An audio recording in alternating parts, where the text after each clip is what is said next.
నమస్తే అన్న, అందరికీ నమస్కారం. ఇరాన్తో యుద్ధం వేళ మనం చూసుకుంటే అమెరికాకు భారీ నష్టం వాటిల్లింది.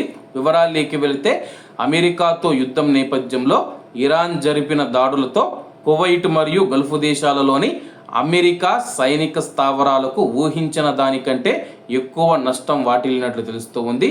ఈ నష్టం విలువ బిలియన్ల డాలర్లలో ఉండవచ్చని చెప్పి అధికారులు అంచనా వేస్తూ ఉన్నారు. ఫిబ్రవరి 28వ తేదీన ప్రారంభమైన యుద్ధం తర్వాత ఇరాన్ దళాలు పలు దేశాల్లోని అమెరికా స్థావరాలను లక్ష్యం చేసుకున్నాయి. కమాండ్ సెంటర్లు, రన్వేలు, రాడార్ వ్యవస్థలు, విమానాలు దెబ్బతిన్నాయి. పాత ఫైటర్ జెట్ కూడా అమెరికా రక్షణ వ్యవస్థలను దాటడం ఆశ్చర్యం కలిగిస్తూ ఉంది.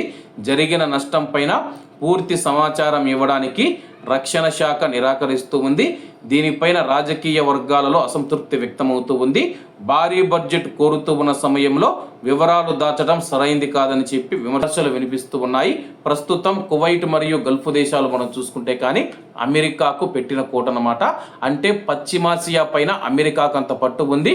ఖతార్ కావచ్చు, సౌదీ కావచ్చు, యుఏఈ కావచ్చు, ఒమన్ కావచ్చు, బెహ్రన్లలో మనం చూసుకుంటే అమెరికా ఎయిర్ బేస్లో అమెరికా సైనిక స్థావరాలు అయితే ఉన్నాయన్నమాట. మొదటగా యుద్ధం ప్రారంభమైన తర్వాత ఇరాన్ వాటిని లక్ష్యం చేసుకొని మాత్రమే దాడులు చేసిందనమాట. అవి పూర్తిగా దెబ్బతిన్నాయి. రన్వేలు కావచ్చు, అలాగే ఎయిర్ బేసులు కావచ్చు, పూర్తిగా దెబ్బతిన్నాయి. అవి మళ్ళా తిరిగి మునపటి మాదిరిగా తయారు చేయాలంటే, మునపటి సామర్థ్యంతో పని చేయాలంటే కానీ బిలియన్ డాలర్లు ఖర్చు అవుతుందని చెప్పేసి, అది ఎంత ఖర్చు అవుతుందని చెప్పేసి అమెరికా రక్షణ మంత్రిత్వ శాఖ వివరాలైతే బహిరంగంగా బయటికి ప్రకటించలేదన్నమాట ప్రస్తుతం.